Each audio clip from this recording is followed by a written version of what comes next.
Put your red shirt on and a brown coat too. Everybody's joining the crew. We got just one ring that we rule them all. Hope would remember your call. Get your Ulu feathers and your needler guns. A sonic screwdriver or a sword +1. Use Valerian steel if it will get you to come. To the pit tank. To the pit tank. The Rocky Mountain pit tank.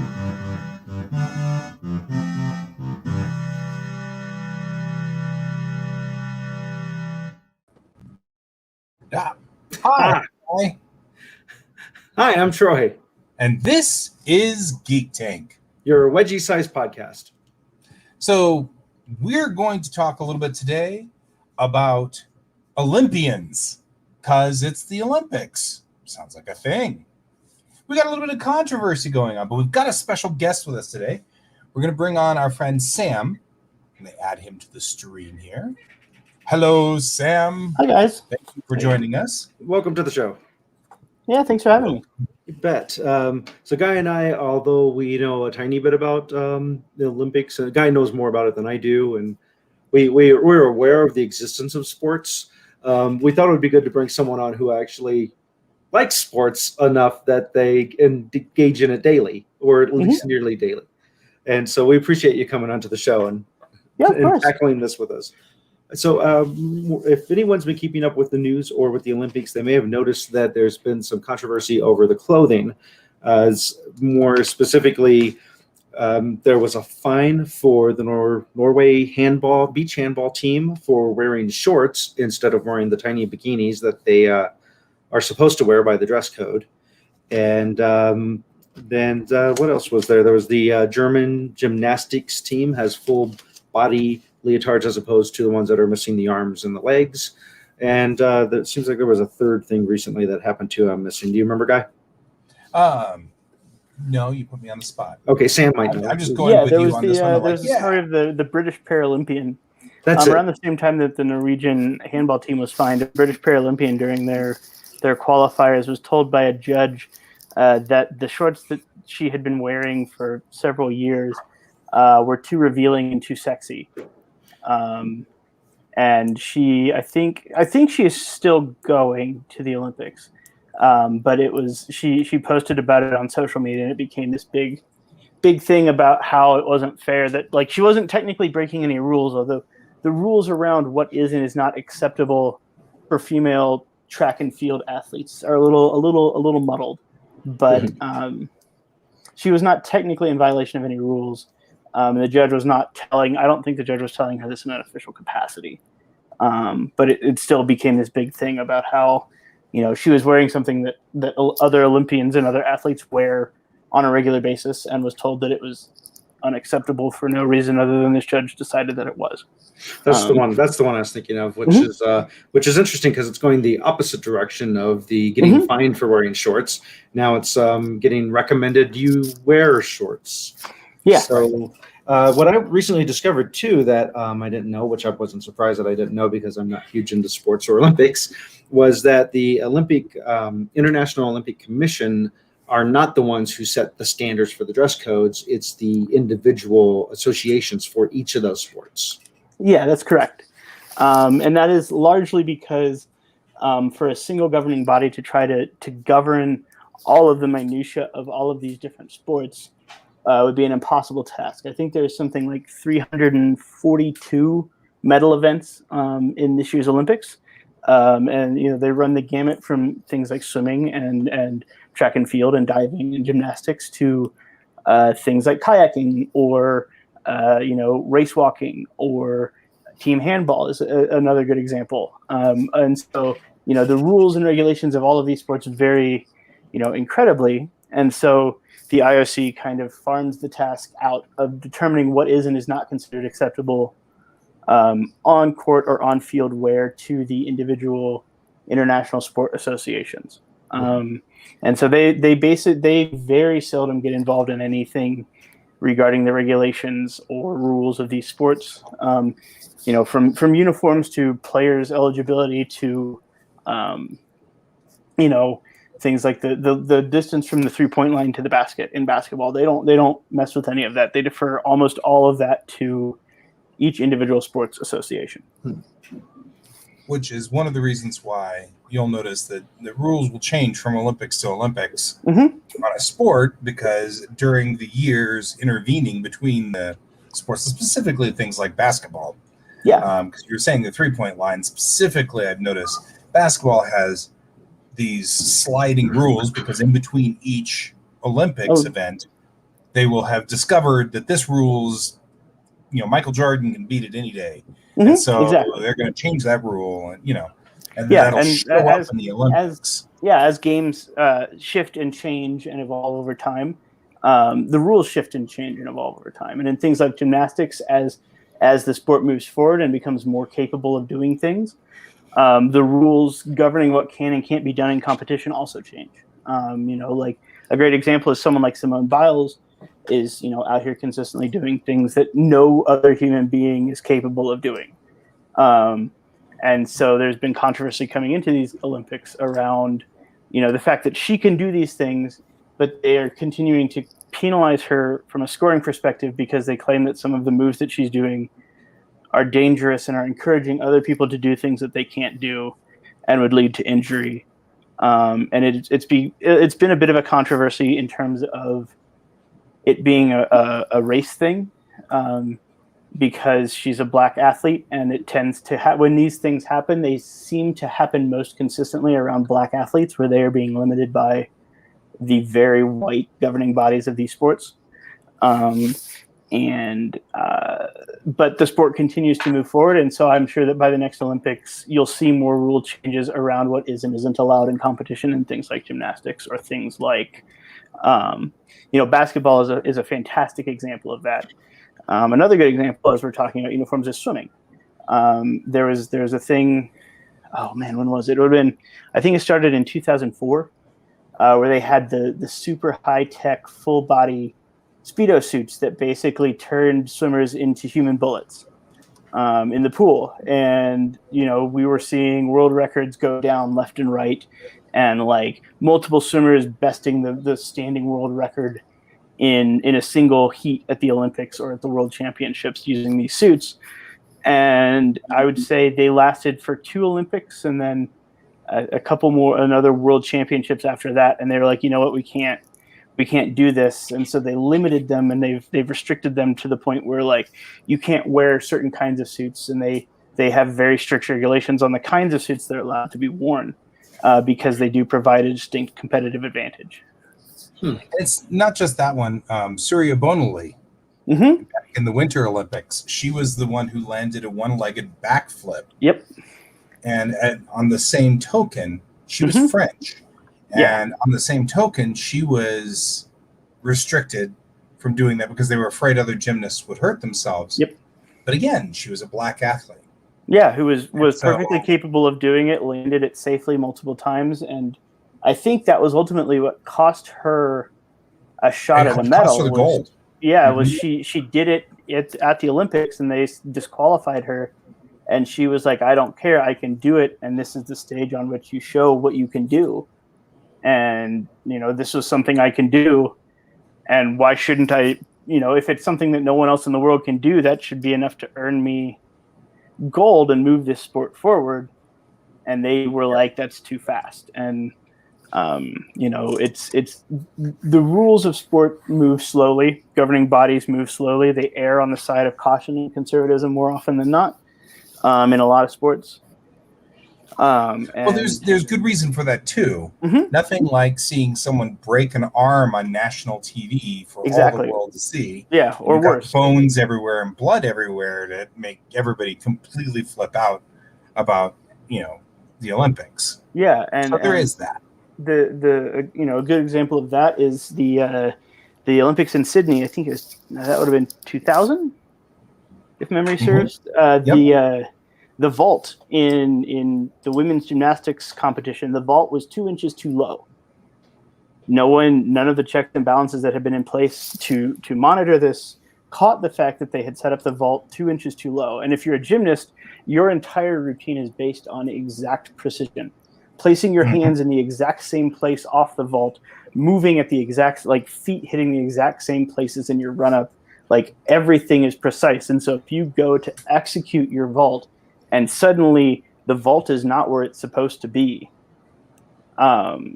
it's an incredibly dangerous thing. And it was that day. They had, there was a British gymnast who snapped her ankle. I distinctly remember that when I was, watching it at the time. Like I remember like watching her go down and just like, they cut the cameras away relatively quickly, but clutching her ankle and just sobbing, and another gymnast, I think, landed on her head because she didn't get the rotation that she normally would have to do her flips, and precision is important in these things, and safety is important. And it's this. How many injuries did they go through before they figured it out? I think it was 18 gymnasts performed their vaults before somebody said something. Like one of the gymnasts said something to another gymnast, and then they brought it to an official who measured it and realized that there was an issue. And so they reset it and offered to let those gymnasts do the run again. But several of them were like, I screwed up my ankle or I landed on my neck. Like, I can't go again. This was it. Yep. And so like the rules are there for a reason, but the rules also, when you have a generational talent like a Simone Biles or or like the figure skater, like you have Surya Bonoli. Yes, Surya Bonoli. Like they can feel restricting and cause controversy, and it's this fine line and kind of delicate balance to walk of how do you ensure the athlete's safety on the highest stage while also pushing them and allowing them to do what they can do best. And it's interesting, and I mean we've gone into equipment, but kind of steering us back to clothing. I originally was making all kinds of snarky jokes of, well, the original Olympics were naked, so but we covered that on Greek Tank. Right, on Greek Tank. That was a long time ago when we did that. That was a while back. But all jokes aside, there was a reason for it. It was because the Olympians back then were, they were either using their clothing to mask things or problems or issues, or they were hiding things like weapons and stuff, which was an issue. So it was like there was a reason for it. And though I think, of course, obviously modern sensibilities would not allow the Olympics to be naked, that would be bizarre, but it might be something where the IOC imposes a uniform. That might solve the problem. You can use type 74 spandex and that's it, and no others. Well, and that actually, like when you go into the like, so I did a bit of digging before this, before I came on today, and in a lot of these organizations, for example, triathletes have a very specific make and model of spandex that they are allowed to wear. It can't go beyond a certain point. It can't, they can't. I don't believe they can wear full body spandex. Women are allowed to, for triathlons, women are allowed to wear one-piece bathing suits if that's what they're comfortable in, or they're allowed to wear something similar to a one-piece bathing suit, but it ends just above the knee. Men are allowed to wear something very similar, but I believe it's kind of the same thing of they have to have, something covering their chest and legs. But they're very specific about how long it's allowed to be. Even the team handball rules are very specific about the exact size of bikini that the players must wear. And the rules tend to be much more restrictive in a lot of sports around women's athletes than men's, because they are trying to, in their words, they are trying to walk a delicate balance between like protecting the athlete's modesty, but also like in some of the cases, if specifically with the beach team handball, I suspect there is a bit of sex sells involved in some of the decision making process around this. Sure. Very similar to what beach volleyball was in its early days in the Olympics. It makes me think of there's a scene in The Boys, which is a really adult version as far as violence goes, adult violently geared superhero show, and it has corporations getting behind superheroes to fund them. And one of the superheroes goes to a meeting after being recruited by a team, and they have a very skimpy version of her outfit that they want her to wear to present a better image to the public. And it's very much, I could see the Olympics, and not the Olympics necessarily, but the associations of the sports being that way. But it's interesting how some are that direction, and then we were talking about this before the show about how ice figure skating is the other direction of like, well, we don't want to go too far over that line. And figure skating is one of Guy's, I think, favorite Olympic sports, right, Guy? Yeah. So gymnastics and figure skating were the ones that Your mom, and I would watch together. And so I've been watching those two specific sports since 75 or so. I mean, really, my sport's archery, but we don't really have a problem with the things they're wearing in archery. No. But also, you don't get to see archery. Hello, Rebellious Pastry. Welcome to the show. In case you don't know, Sam, over to the right side, there's an area that says comments. If you click on the comments, you can see what everybody's saying to us over there. Yeah. Cool. So as they join us. But yeah, it's one of those things that, again, I'll watch equestrian, I'll watch archery. Archery is really my favorite. And then I watch gymnastics and I'll watch figure skating for the purposes of just, I remember watching it all my life. And so kind of got stuck in all the drama. But you think about it, the ones that everybody watches are usually the gymnastics and the figure skating. And so those are the ones who, and especially the girls, are mostly there on screen for all of us to watch. And that is I do feel like there's a certain amount of, make them wear as little as possible so that they can be as sexy as possible, And I do feel like that's kind of what's going on. And it is a little disturbing, You think about Nadia Comaneci, who, came onto the screen or onto the scene at, what was she, 15 at the first Olympics, And so you think about that. Even Mary Lou Retton, who was also very young when she came onto the scene, And so there's a certain amount of kind of weird, I don't know, if they're doing the sex sells thing, they sure do have awful young people pulling out. You know what I mean? It's kind of like, So I actually have some images here on the share screen. I'll pop up on here if it lets me do it. I think you might have to do it, Guy. There we go. So this was, I believe, 1908 uniforms for gymnastics. So these are what the gymnasts wore. And that's a good question, actually. Rebellious Pastry is asking if there would ever be a non-binary team. That's an entirely different bag of worms, because we've been getting women who've been disqualified for testosterone testing now, which is even weirder, because now they're trying to do, solving the gender problem by doing a weird scientific test. Well, and by disqualifying women who are women and have been women their entire lives, like they say that they're trying to, protect the purity of women's sports, but they're disqualifying women because their levels of testosterone, are higher than an arbitrarily decided threshold that they have no control over. Like, it's not like these women are taking testosterone supplements or doing anything like that. They just, like the most infamous one is Caster Semenya, who, I want to say Nigerian, but I may be wrong on the ethnicity or the nationality runner who, but not the ethnicity. Yeah, not the ethnicity. Who was kind of the genesis of all of this, because she was just dominating. I think it's 800 meters.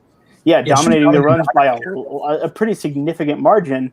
Yeah. And there were these people, there were other competitors who were complaining that she was a man, or that, all of these things. And she's, and she had been, everyone around her was like, no, she's a woman. She's always been a woman. Like, she was born a woman. She's still a woman. Like, there's all this proof. And they were like, they crowed about it. And finally she had to undergo these really, Humiliating. Yeah, humiliating and invasive tests to prove that I think she had internal testes or something, so she produced more testosterone than a traditional woman would be expected to. And so as a result of that, she was disqualified. And I think this year was the last time that she tried to appeal it, and she's been taking estrogen supplements and things, and it just hasn't it's thrown off her entire rhythm, all of the court cases and everything, and it has thrown her off of her game to the point that she's a virtual non-factor because they have rendered her one because they felt that she was too good at the sport. It's crazy. I'm going to cycle through these real quick. This is in the 50s. So we went from the 08 to 50s, and then it starts to climb into the 60s. And then pretty soon we get to Mary Lou Retton. Speaking of the 70s, right there. And Mary Lou Retton. And then so then we go for 80s and the 90s. And then we start to roll into the 2000s. And it's the evolution of the leotard. And so this is getting to it's stockings, but they make them skin colored. So it looks like they're not wearing clothing, which comes back to we got to make them look sexy so we can sell it. And so it's definitely an interesting climb and how things have gone. And I'd like to see someone show up at the gym, a female show up just like this now. Yep. Gymnastics. Because that's technically legal. Yeah. Yeah, and gymnastics is interesting because they do have a wide. Their rules are actually fairly open in terms of what is and is not allowed to be worn by women, as long as it is a leotard, an approved leotard. It can look however they want it to look, and I believe it has to match your teams during the team all-around competition. But when you get into the individual, you'll see gymnasts who are all from the same country who are wearing different ones that are still nationally approved. But and we talked a little bit about this at the Open, that Germany now is wearing full body unitards that with the full legs and everything on them that are much closer to what you see men wearing. They're a little more form fitting for obvious reasons, but they mostly because they can be. They don't have as much to try to be modest about in the front. So, but they are well within the rules of the sport to wear those. They just have to be, from an approved manufacturer, and they have to be, uniform. They all have to be the same. And they, Which makes sense. I mean, change their name and my name. I thought it would just change the name of the screen that I was sharing. That's not how it worked. There you go. So that's the German uniforms there, the full-bodied ones. Mm-hmm. So just grab those. I think they look awesome. Yeah, they're great, and they very firmly, they made it a point to be we're doing this because we feel like our sport is too sexualized and there's too much emphasis on what they're wearing, and so and how high cut they are, and we think we are trying to take the sexualization out of the sport, and more power to them. Yeah, it puts more emphasis on what they're capable of and not what they're wearing, and that's great. Mm-hmm. Not what they look like. Yeah, exactly. Which is kind of important. When I was watching the opening ceremonies and they were talking about the fashion show, and I kind of feel like you should leave the fashion show to the opening closing ceremonies. I mean, because that's when, if you want to be doing the fashion show thing, what's his name from Tonga, who keeps coming out oiled down every time, which I just adore. I think that's funny. He loves it. He thinks it's great. Yeah, he leans into it, and it's fantastic. And nobody's forced him to do it. He's doing it of his own free will. and it's hysterical and it's a lot of fun. And so I love it. It works well. But that's where I think the fashion show should live. If people want to wear things that are more revealing, they are welcome to do so. But I think, what I appreciate about gymnastics is that there is the ability and there is the choice to do what you are comfortable doing. Because for a lot of these athletes who grew up wearing what you would think of as a traditional leotard, changing now, like athletes are routine is very important to athletes. Routine and ritual is incredibly important, especially to Olympic level athletes. They do on the day of a meet or a match, they do everything the same way. So they'll listen to the same music. They'll go through the same warm up routine at the same time, like the same point before a match every time. Mm-hmm. They'll eat the same foods. They will get dressed the same way.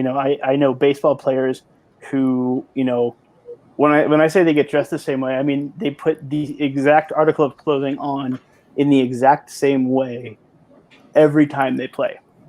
So they'll put on their right sock first, and they'll roll it up and put it on all the way, and then they'll put their left sock on and they'll roll it up all the way, and then they'll put their pants on over the socks, and they always put the same leg in the pants first every time, and they have these whole convoluted rituals because to them that's a way to focus in and get centered on what they're about to do.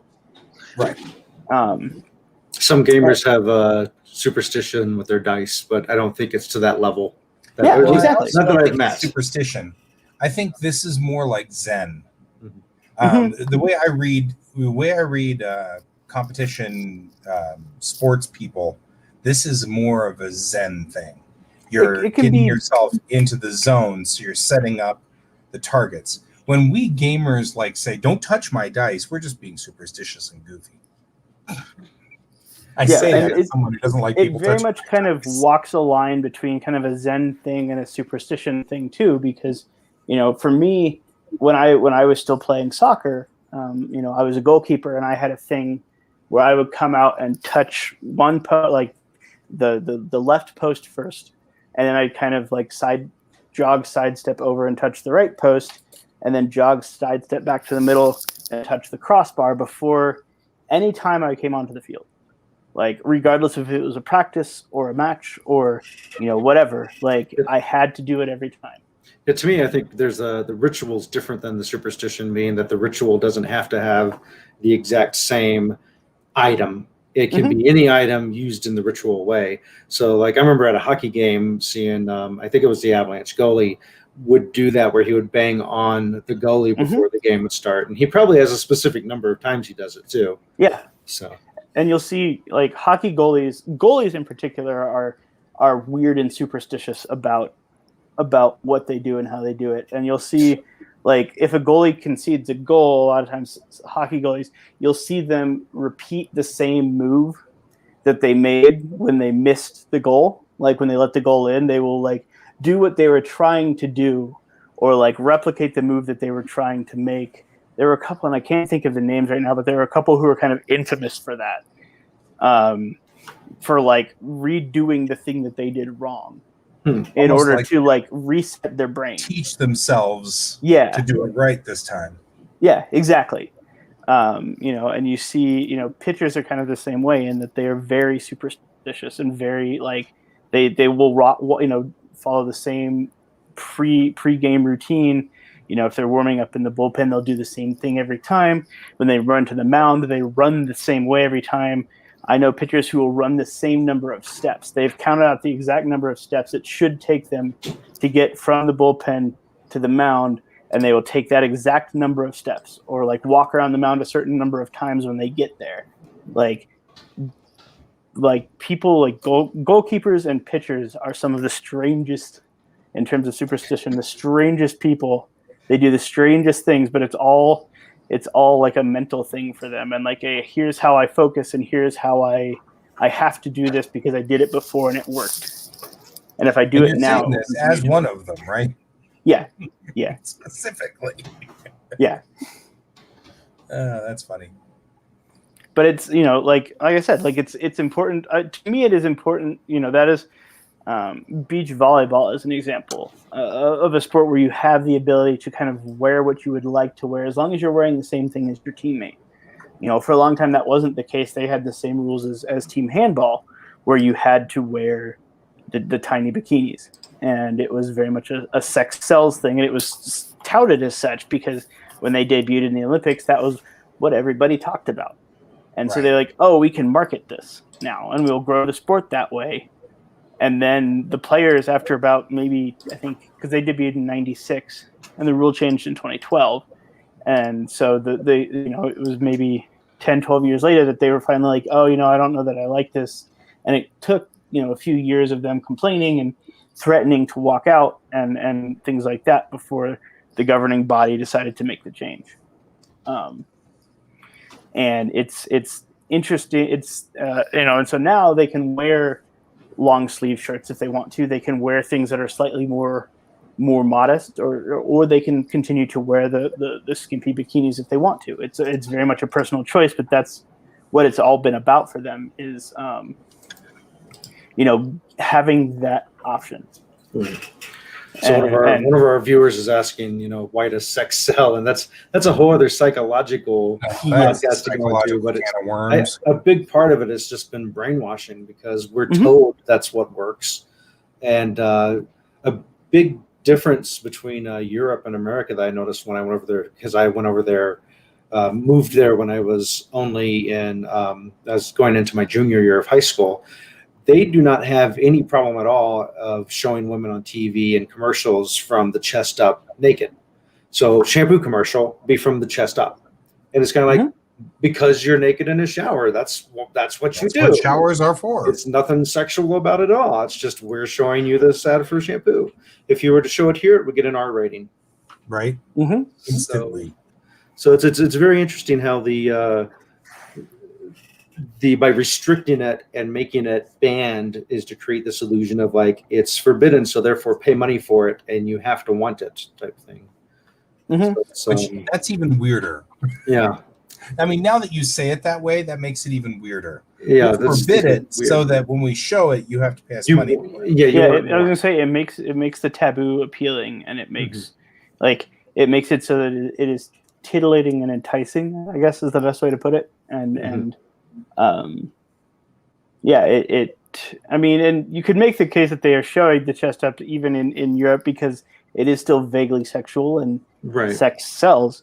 But it is also that they have less modesty, or I guess less puritanical.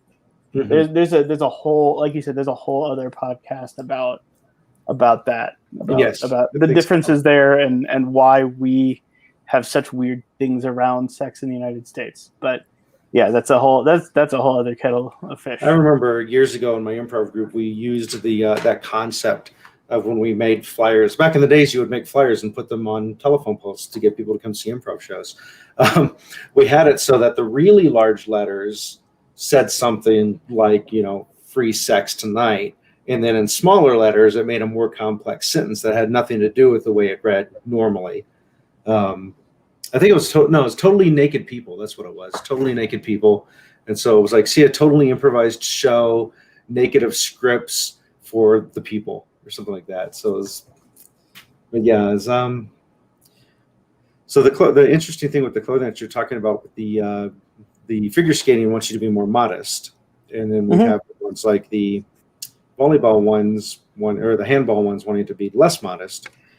Now swimsuits have evolved too. Like you were saying, they have, of course, had to phase out the ones that had the better tech, but their designs, the female swimmers tend to wear like one-piece leotards, don't they? Or is that close to? Yeah, they're very swimmers similar. Are wearing almost nothing on the bottoms either.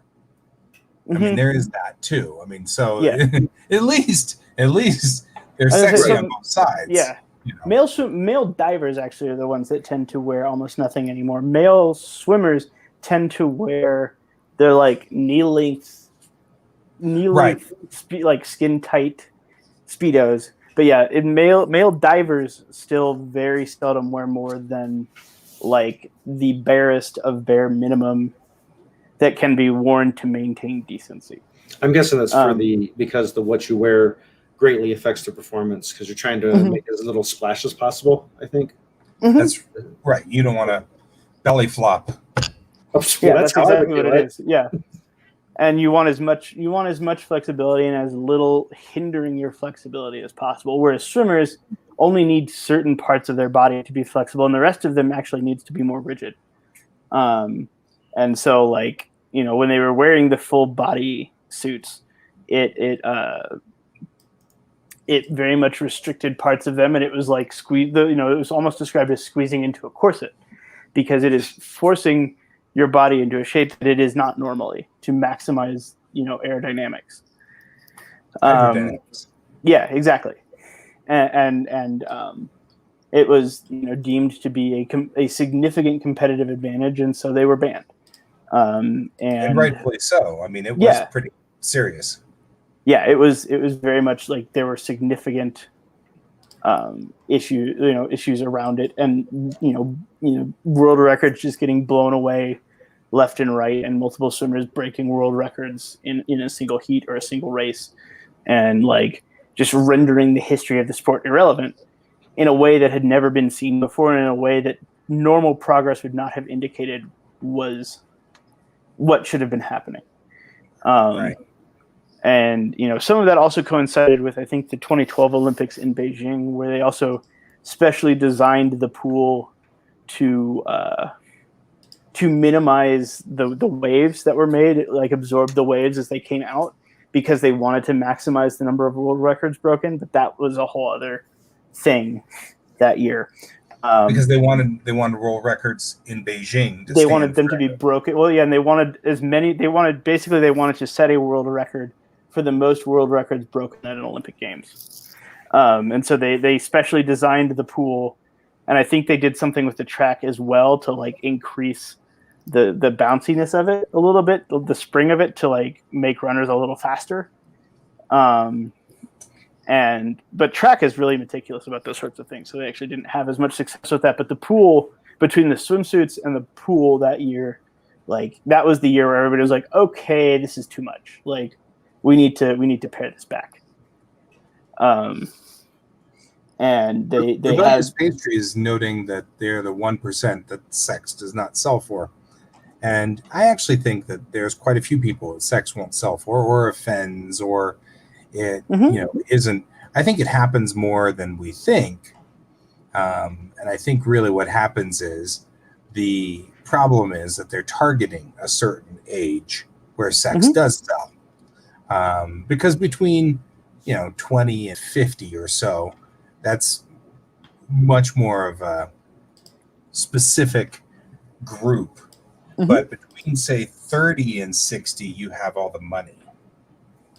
And so whatever maximizes getting the money from that group of people, they're after. And so, it's the people who are, before they hit the elder years where it starts to wane, and after they've gotten through the 20s where they're struggling to survive, that era right there, they're really heading for. And I feel like that's kind of one of the things they're doing, is they've got a specific group that they're aiming for. And it does. I mean, the Olympics are big money. They're big money, yeah. Big money. It's big enough that they're willing to tear up the Shinjuku district of Japan, which is inner Tokyo. That'd be kind of like trying to take out Queens in Manhattan. Yeah. I mean, it's like a super powerful or super big, very busy borough of Tokyo. Shinjuku is massive, and they're tearing it all up to put in the Olympic Park. And it's like they did do it on top of the original Olympic Park, but still, that's also very Japanese. I was going to say, and it's very so that is something that is shifting, because they're realizing, I think basically since Atlanta, there has been people have actually started being like, hey, wait a second. Like, everyone talks about how the Olympics bring in millions of dollars to these economies and bring in all these new structures and all this new business, and it's great for these local areas, but is it really? but is it really? And so Yeah, they've started doing a lot of research around that. And what they have found is that by and large, it's not. Yeah. That the Olympics are a grift. They are a big grift that enrich the IOC, and they enrich the sponsors, and they enrich the various National Olympic committees. But the host nation, expends, tens of billions of dollars to put on this show. And then they're left with all of these venues for events that don't really get used anymore. Like, once you have this big gymnastics exclusive arena in Japan, what are you going to use it for beyond that? Like, how are you going to use an arena that was built exclusively for gymnastics for anything but gymnastics and expect to fill it again for anything other than the Olympics and the occasional World Championships? Like, Right. you have all of these venues that are now taking up space and cost tens of millions of dollars to build, and you get the use out of them for the one thing, and that's great. Woo! And Yep. then what? Then you're left with this big building that you can never fill again because it was designed specifically for gymnastics, and nobody really wants, outside of the Olympics, no one really has a big interest in gymnastics, and maybe the World Championships, but like outside of those, there is not a ton of interest in gymnastics. Yeah, for our viewers or listeners want to do this now or later, if you Google search abandoned Olympic venues and stadiums, you can find a whole slew of pictures of Like them out there. Sarajevo. Sarajevo's That's the big one, big yeah. one. Yeah. Well, no, I mean, there were extenuating circumstances in Sarajevo, but Yes. you see it even in other places. Like you look at what happened in Rio. Athens, Beijing. Yeah, Athens, Beijing. Well, Beijing is less so because they basically just opened those up to the general public. Like the swimming center in Beijing now is just a giant public pool. So they have like a big water park and stuff in there now. Like Beijing actually did a pretty good job of converting most of them into Pivoting. things because they have to. Like Beijing is so big and has so many people pressing in on each other all the time that they have to. Tokyo's going to find the same thing. They repurposed the 63 Olympic Stadium before in that area. I mean, we went and saw it when we were there, and so they had repurposed the stadium to do other things. But you started to baseball. see countries push back.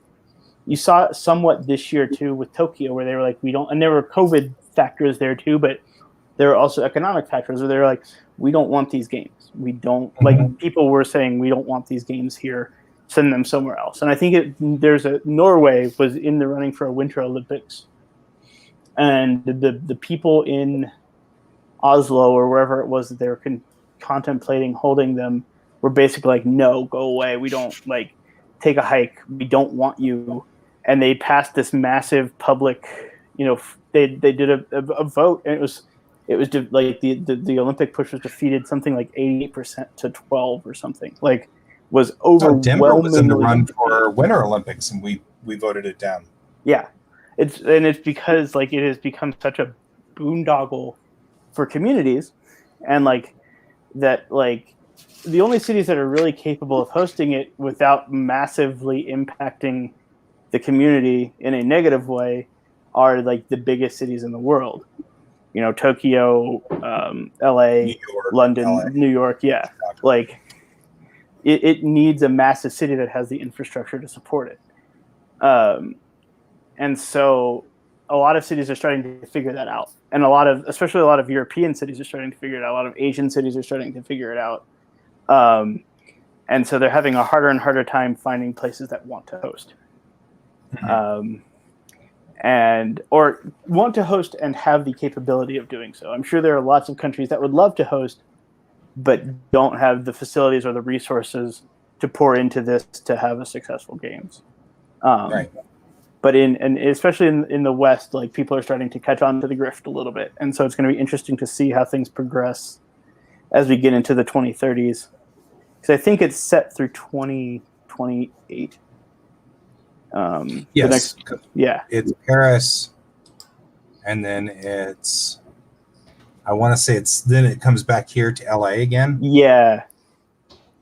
Yeah, and then the winter is like, I know the next winter is Shanghai, and then I don't remember where the next one after that is, but I want to say it's a European country.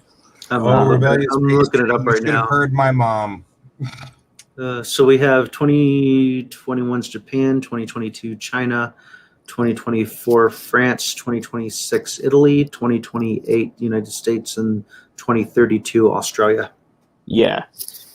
So as we kind of move beyond, like, and get into those 2030s, it's going to be interesting. Like, they will find people. There will always be somebody willing to host, but like I think it was the Australia ones or the Italy ones where it was like between Italy and Norway was like, no, we're good. Yeah. Well, that is a thing. I mean, it's definitely true that this is a big deal for the city. It's an impact. Mm-hmm. That's actually why we voted it down, because we were going to host the Winter Olympics, and we voted it down because there just wasn't enough infrastructure to be able to hold it up. Nope. And like, traffic here is already bad on I-70 heading into the mountains on the weekend. Imagine trying to get up to Vail or Aspen for the Olympics. Imagine trying to get to Winter Park to watch the snowboarding. Imagine or trying to get out of Winter Park after the snowboarding. Yeah. Or trying to get anywhere in the city, anywhere near downtown during that 3-week period. It would be gridlock, and our public transportation is not at a place where we would have been able to handle that. Right.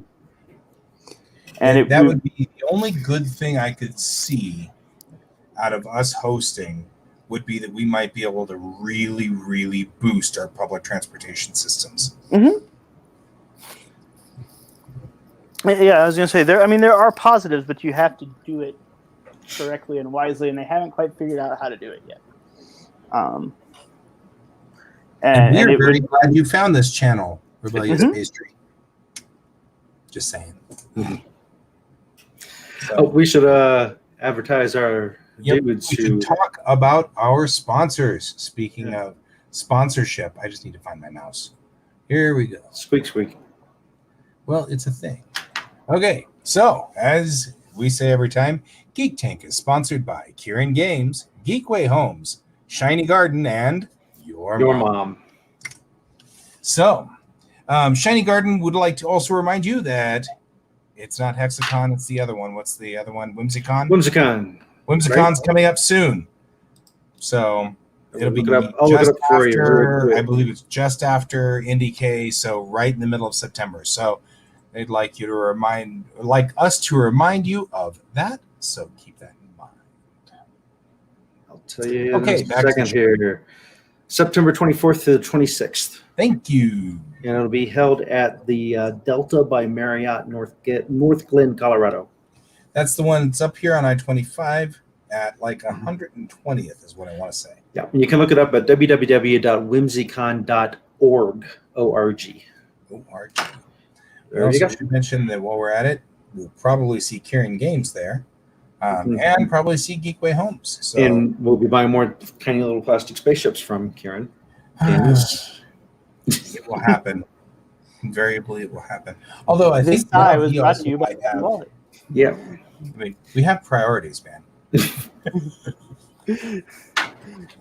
Tiny plastic spaceships is a priority.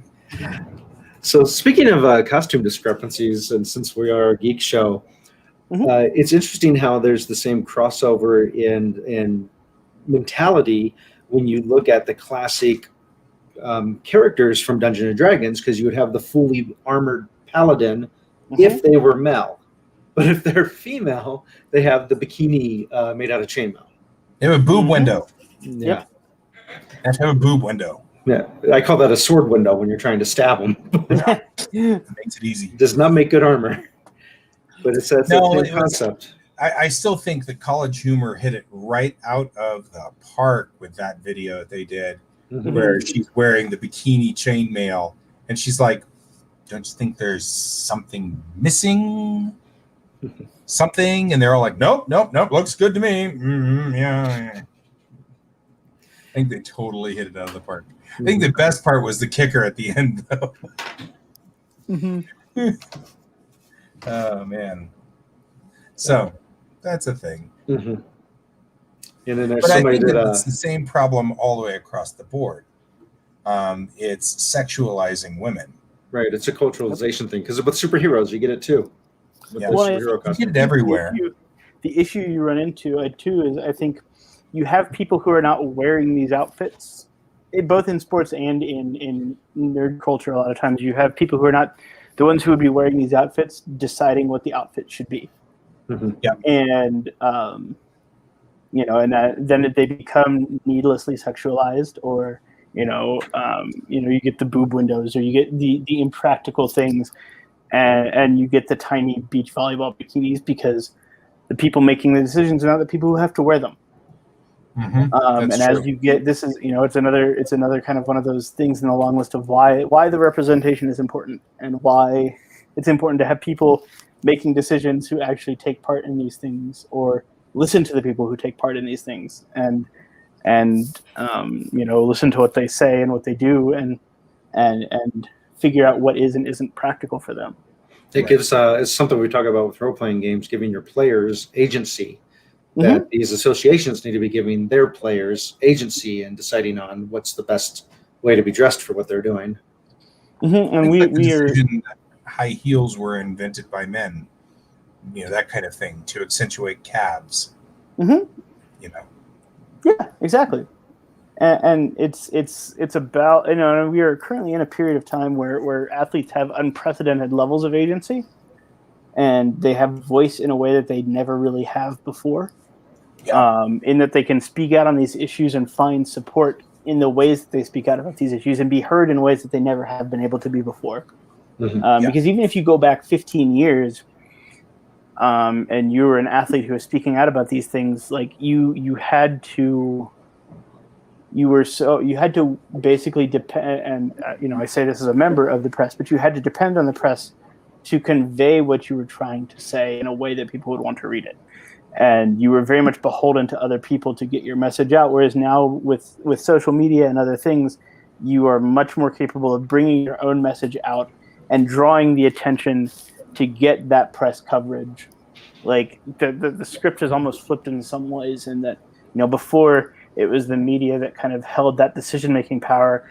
And now the media in a lot of ways is beholden to what is said on social media in terms of what they cover and what they report.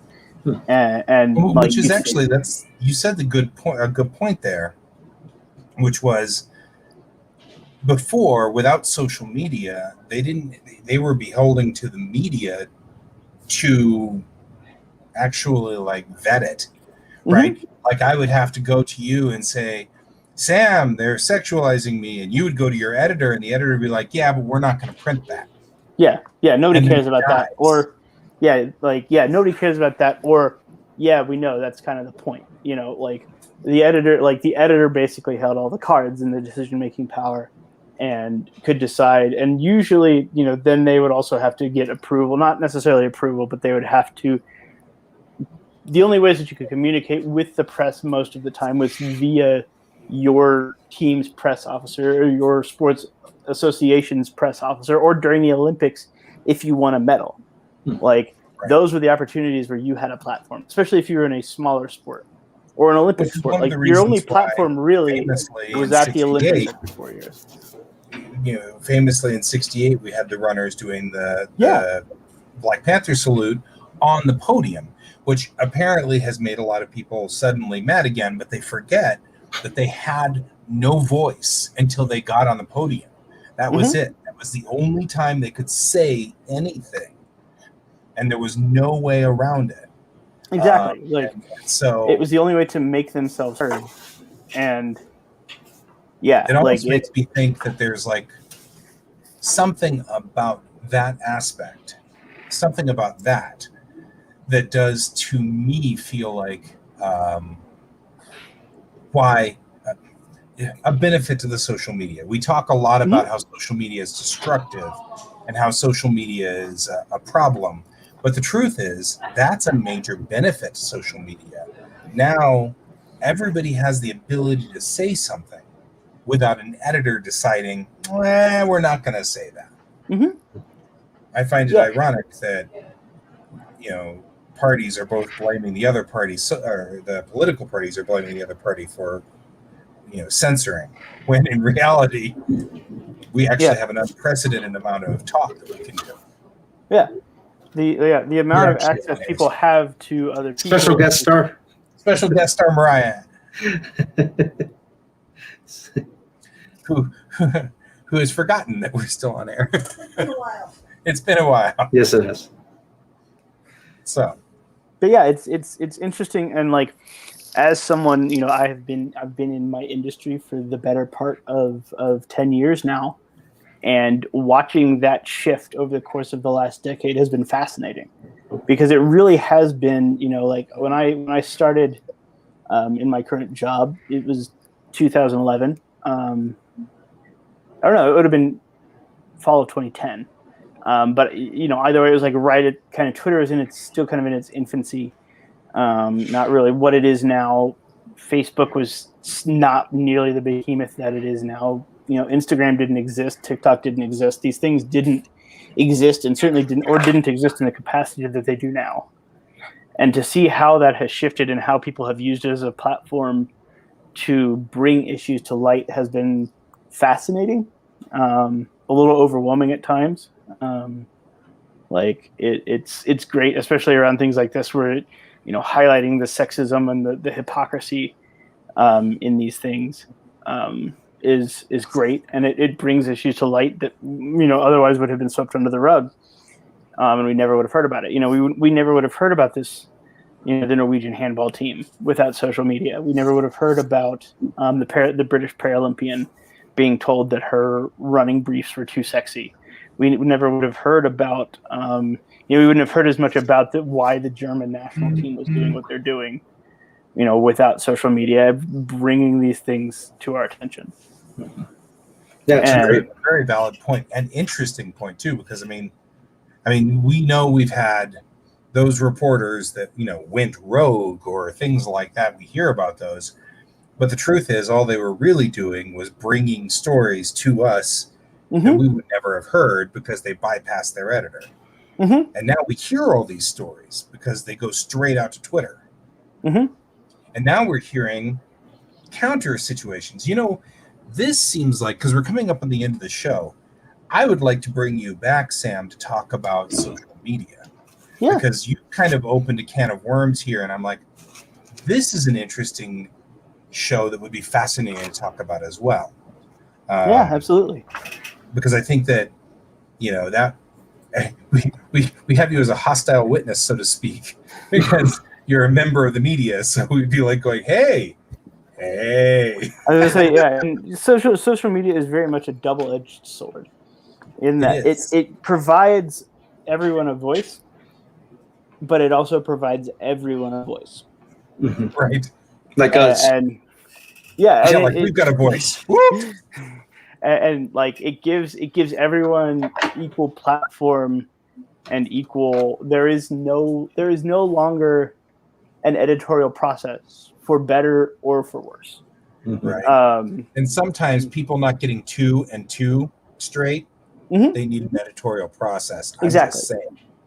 And like it's very much this. It has completely altered the way in which we process information and the way in which information is presented, and the ways in which it is disseminated and understood. And it's both in ways that are wonderful and terrible. And, as most landmark kind of shifts in technology tend to do, like there are things about social media that are great, and there are things about social media that are terrible. And, there are definitely a lot of days where I wish I could just be done with it. And, if it wasn't for my job, I think there are definitely days where I probably would be done with it and never look back and have no regrets. But then there are days where it's fantastic. Yeah. But it's the same thing. I can't walk away from it either. Even like as artists, we rely on social media. We'll definitely get into that in topic when we bring Sam back. Yeah, we'll be happy to come back. Yeah, we should bring Sam back. We like Sam. Yeah. Well, thank you so much for. Because, of course, truthfully, Sam's our friend. So yeah, we like Sam. That's a thing. But But still, we're going to say it because it's important. It is. I like having guests on. I mean, I we do started too. a pattern of having guests on, which is really cool. And I think this is a good show. Well, thank you very much for joining us, Sam. Yeah, thanks for having me. And this was a really cool thing. Yeah. And that's all the time I think we're going to have for today. And we'll see you next week. And until then, I've been Guy. I've been Troy. And I've been Sam. And you've been Sam. And this is Geek Tank.